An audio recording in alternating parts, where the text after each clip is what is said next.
Buenas. Neon Genesis Evangelion es una serie de animación japonesa que fue emitida en 1995 en el país nipón. Su director y creador es Hideaki Anno, cineasta nacido en 1960 y conocido principalmente por esta obra.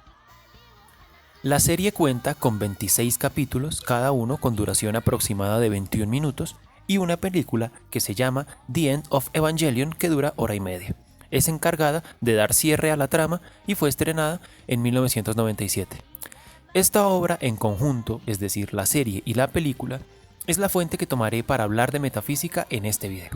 Primero explicaré qué es metafísica, después mostraré cuáles son los temas que yo considero metafísicos y que aparecen en Evangelion, y estos son el ser, el alma, el espíritu y el problema lingüístico.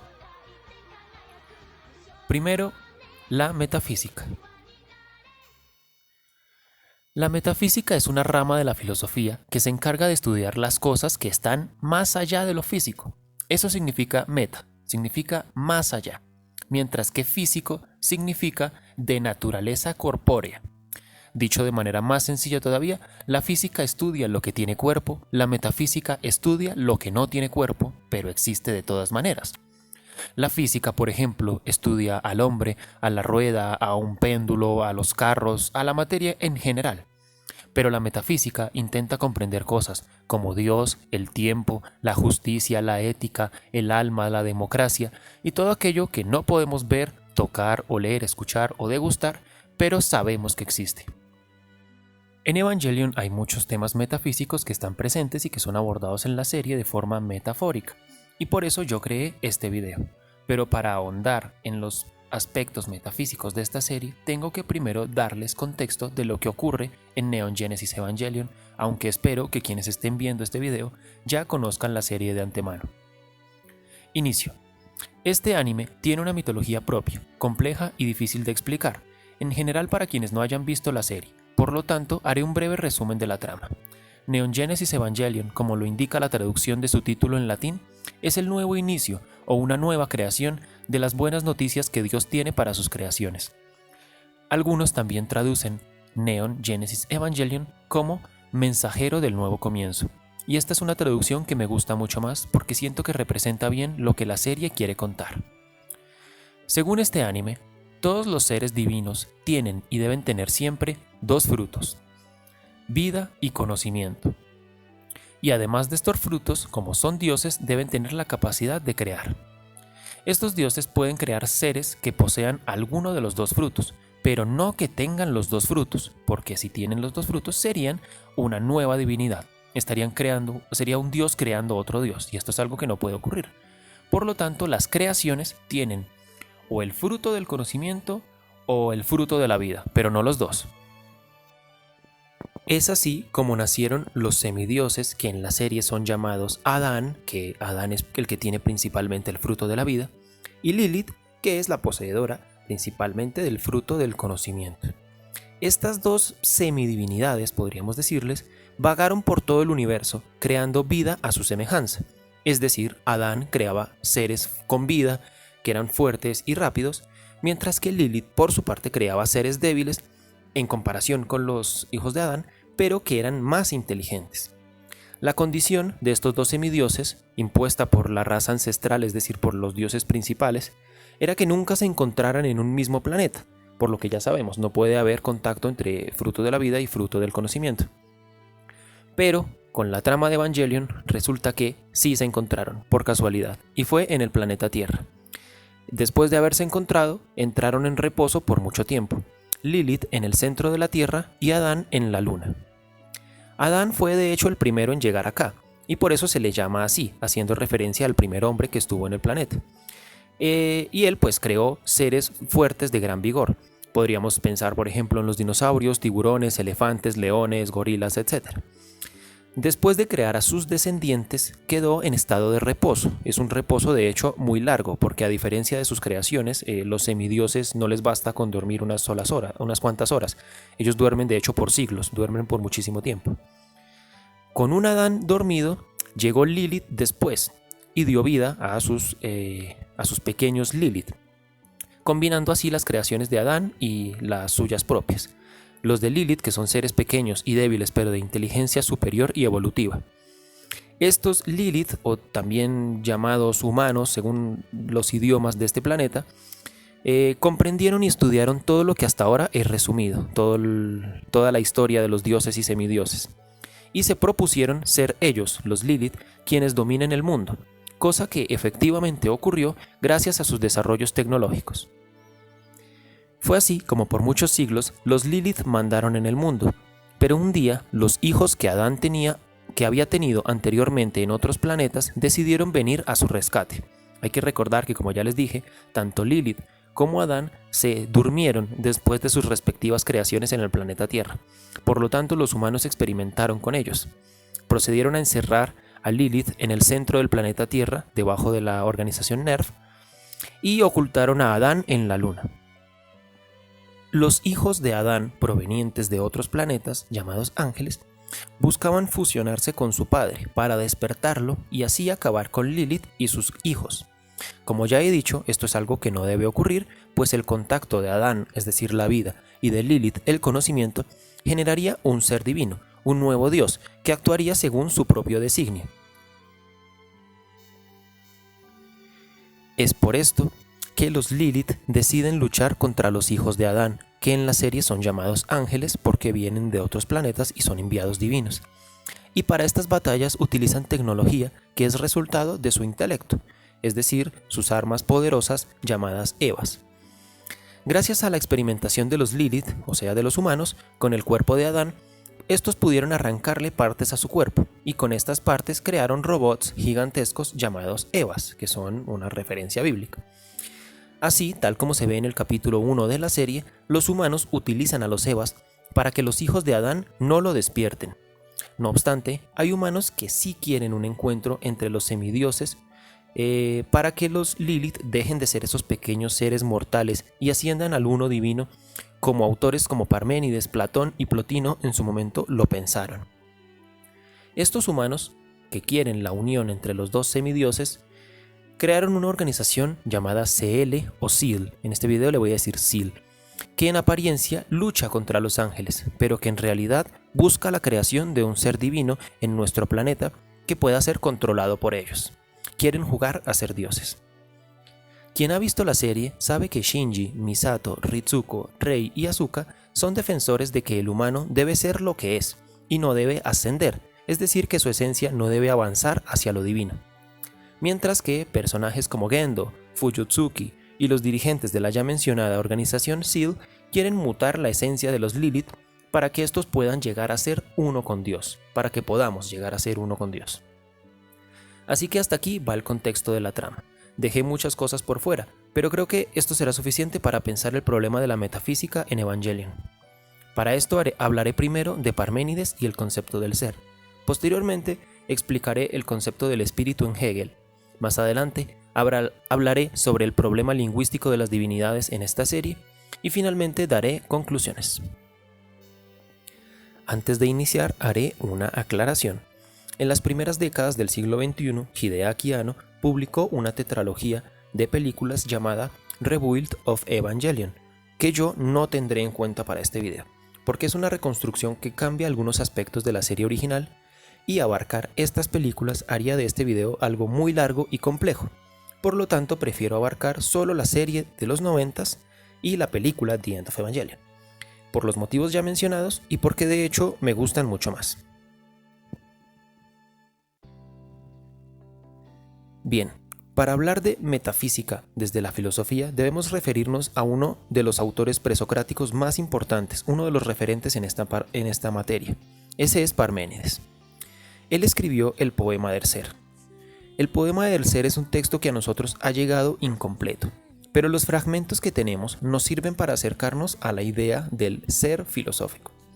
En el poema de Parménides se nos narra la historia de un joven héroe que asciende a la divinidad gracias a la reunión que sostiene con una deidad. Esto ya de entrada nos recuerda lo que ocurre en Evangelion, incluso nos recuerda las primeras líneas del opening.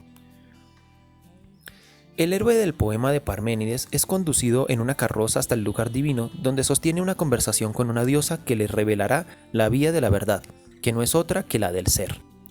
En palabras de la diosa, el joven héroe fue llevado hasta allí y lo dejaron fuera del camino trillado de los hombres.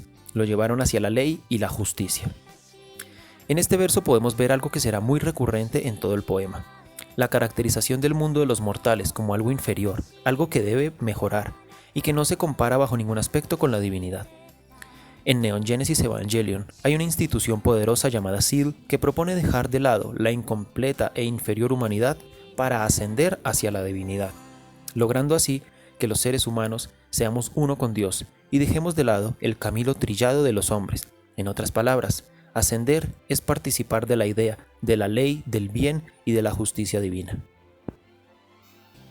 Siguiendo con el poema, la diosa le revela al humano que los únicos caminos de búsqueda que hay que pensar son los siguientes. El uno, es decir, aquello que es y que no es posible que no sea. Es el camino de persuasión que sigue a la verdad. Este verso nos dice que el ser es necesariamente siempre participar de la idea del ser, de lo que es, y que completamente diferente es el no ser, que debe ser no ser por siempre. Dios, los humanos, la naturaleza, las cosas siempre son, es decir, siempre somos. No es posible pensar las cosas que no son, porque lo que no es no puede ser concebido, no puede ser palmado o expresado.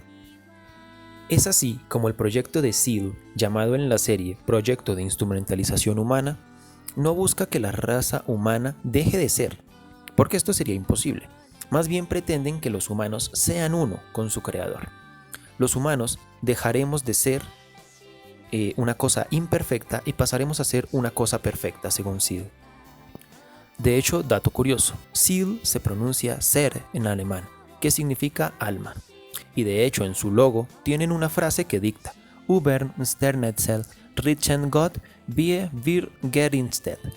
Esto se traduce: sobre el cielo estrellado juzga Dios la forma en que nosotros juzgamos. Por lo tanto, los conceptos del alma y de Dios están presentes en la serie japonesa. No es algo que yo me he sacado de la manga, pero hay que atar los cabos.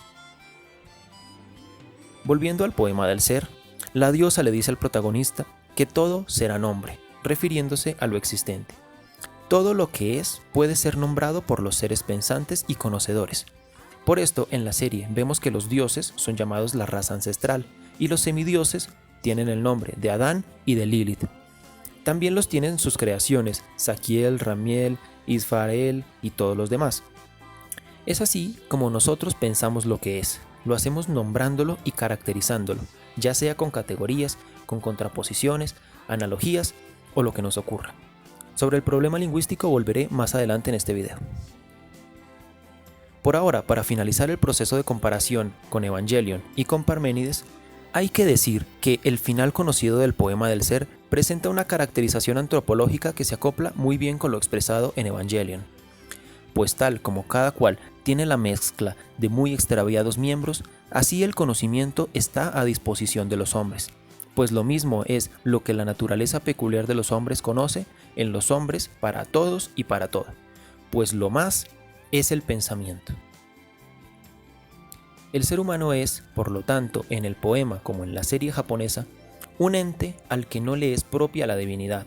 Puede intentar seguir el camino de la verdad con el fin de suplir su necesidad de saber y conocer, pero esta debe ser una búsqueda constante, ya que saberlo todo nos hace dejar de ser humanos y nos convierte en dioses. Nuestra esencia humana es de hecho la de ser finitos, no sabedores de la totalidad de los misterios del mundo y del universo, pero tampoco lo suficientemente ignorantes como para no reflexionar sobre nuestra existencia y la naturaleza en la que fuimos creados. Somos un punto medio entre la ignorancia del animal creado por Adán y la absoluta sapiencia del ser divino que llamamos Lilith.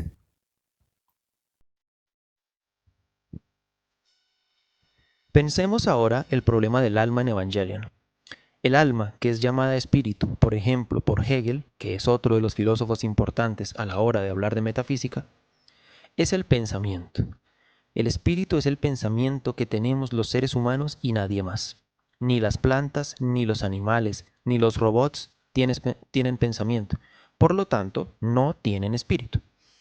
Pensemos esto con los ángeles de Evangelion, los cuales en su mayoría no tienen espíritu. Casi todos los ángeles carecen de espíritu, exceptuando a Kaworu, del que hablaré más adelante. Son solo masas de fuerza que actúan como animales que siguen órdenes. ¿Órdenes de quién? De la raza ancestral, que podemos entender como los dioses absolutos según la mitología de la serie. Estos dioses exigen a los ángeles recuperar el planeta Tierra, que perteneció a los hijos de Adán, pero que ahora está ocupado por los de Lilith. Inteligencia versus fuerza. Esa es la premisa de Neon Genesis Evangelion para hacer avanzar la trama. ¿Quién se queda con el mundo? ¿El ser inteligente que tiene espíritu o el ser fuerte que tiene gran vigor? Si están viendo esta serie es porque ya la conocen, porque ya la han visto, porque ya entienden su trama al menos un poco. Así que saben que al final de Evangelion triunfa la inteligencia, tal y como ocurre de hecho en el mundo real. ¿Pero por qué?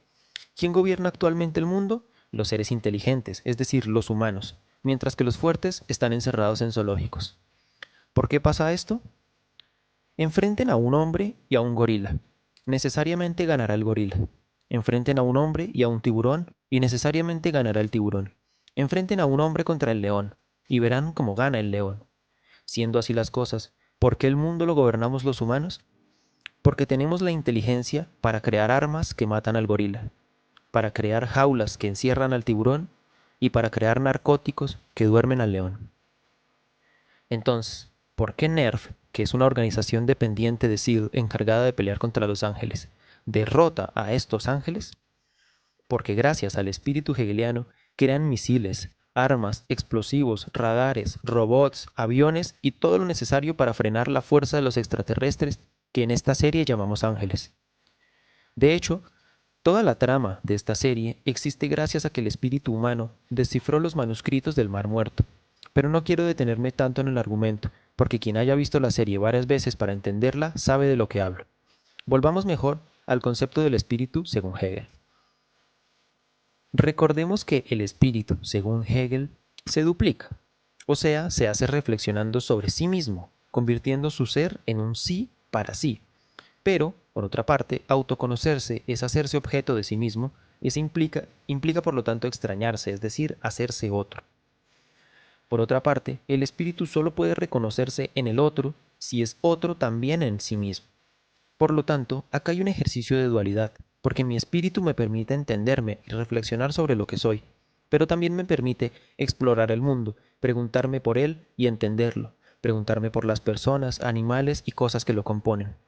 Primero me entiendo a mí mismo para después comprender lo que me rodea. Ese es el ejercicio de dualidad del que estoy hablando.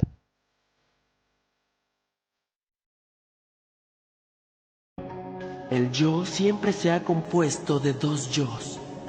¿Dos? Sí, el yo al que se observa y el yo que se observa a sí mismo. O sea, que está el Shinji Ikari que existe en tu mente, el Shinji Ikari en la mente de Misato Katsuragi, el Shinji Ikari en la mente de Asuka Soryu, el Shinji Ikari en la mente de Rei Ayanami y el Shinji Ikari en la mente de Gendo Ikari. Todos son diferentes, pero cada uno es un verdadero Shinji Ikari.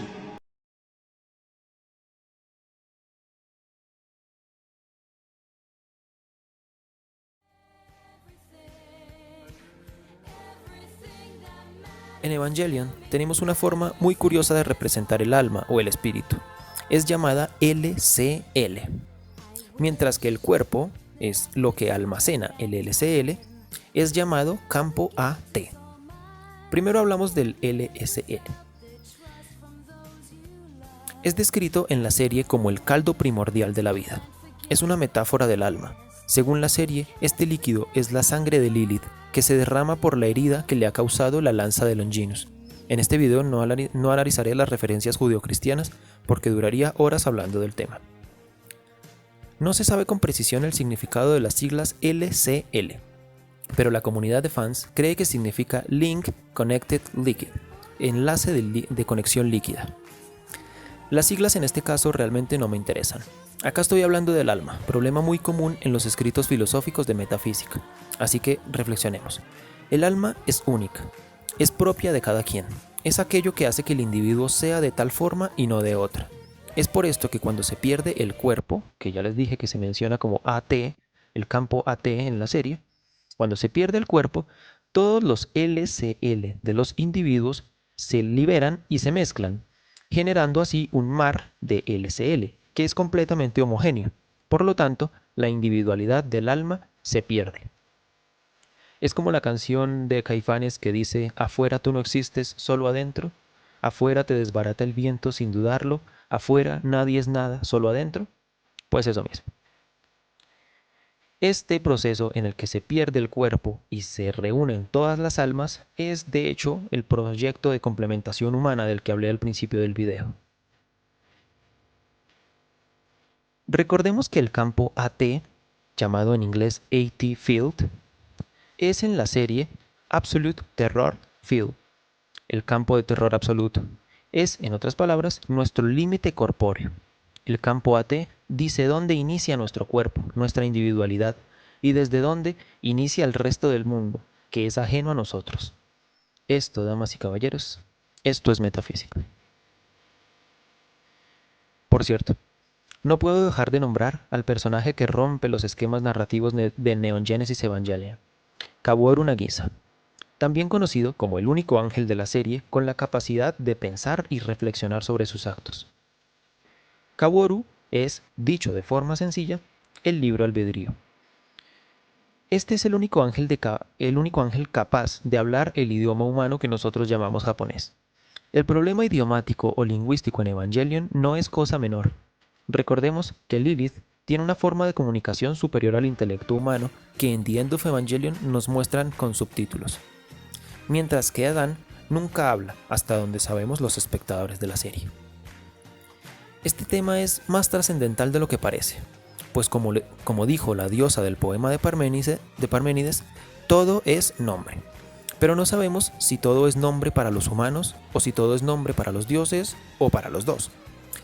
Nosotros pensamos con nombres, tenemos que nombrar las cosas para poder pensarlas.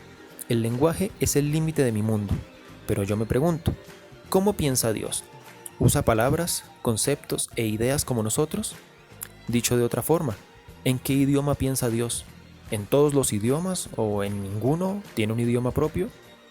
¿Necesita una divinidad expresarse en lo que nosotros llamamos un lenguaje o una lengua? Muchas preguntas y pocas respuestas. La metafísica es muy complicada. Respondamos esto desde Evangelion. Los dioses tienen idioma, sí que lo tienen. Es el que usaron de hecho para escribir los manuscritos que fueron encontrados en el Mar Muerto. Y es el que usan para dar órdenes a los semidioses y a los ángeles. De hecho, Lilith lo usa para comunicarse con Rey cuando ésta tiene el feto de Adán en su cuerpo. Lo que pasa es que es un idioma que no nos presentan en la serie directamente. No sabemos cómo funciona, o cómo se llama, ni cómo suena, ni cómo se escribe. Es apenas una referencia que en la serie nos presentan, pero en la que no profundizan. Y no me extraña, porque es un tema de complejidad enorme, por lo que acaba siendo mejor dejarlo para la teorización y para el libre pensamiento de cada uno de los espectadores de esta serie. En conclusión, en Neon Genesis Evangelion tenemos presentes los conceptos del ser, del uno, del alma y el espíritu, de la razón y del lenguaje, pero son abordados de forma artística, es decir, metafórica. Son una interpretación con dibujitos animados que nos dejan más preguntas que respuestas. De ahí que en esta serie haya tantos filósofos interesados en analizarla. Realmente lo que lograron expresar y problematizar los creadores de la serie en solo 26 capítulos y una película es increíble. Neon Genesis Evangelion es una serie inagotable, con una trama interesantísima, una animación muy inteligente, personajes muy profundos, grandes dilemas filosóficos, éticos y psicológicos, y una banda sonora mítica. No me queda nada más que decir, gracias Padre, adiós Madre, y a todos los niños, felicidades.